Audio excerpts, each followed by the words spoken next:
ម៉ែធ្វើយ៉ាងនឹងចូលទៅដាន់ដឹងកូនគេយកឯងទៅសំញ៉ែអោគេកុយកូនពីនិន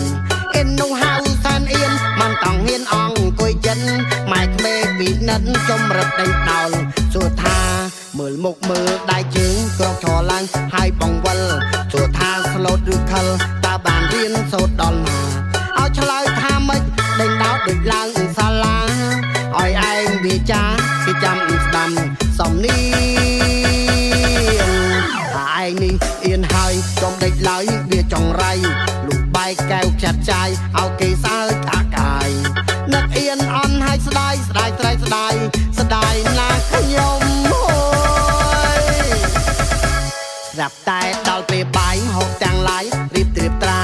មិនដេញធ្វើយ៉ាងណាដើម្បីឲ្យបានសមរម្យក្លិនហូបឈ្ងុយឆ្ងាញ់រវល់តែធ្វើនរំទុំ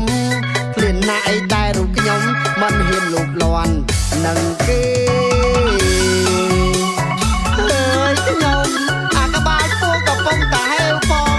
រួចអនាគតម៉ែក្មេងសួរចាំតែមានចៅ6 7ហើយចាំសួរមិនព្រមទេកំពុងតែអៀនក្រាក់បែកកែវឲ្យឡើងប្រាវតហ្មងអើយខ្ញុំ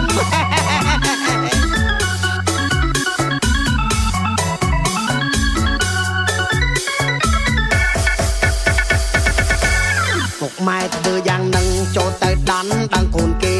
យកឯងទៅសំញ៉ែអោគេកុយកូនពីនិនអ៊ីននោះហៅសានអៀនមិនតង់ហ៊ានអង្គុយចិនម៉ែក្មេពីនិនចំរឹកដេញដោលសួរថាមើលមុខមើលដៃជើងក្រកឈរឡើងហើយបងវិល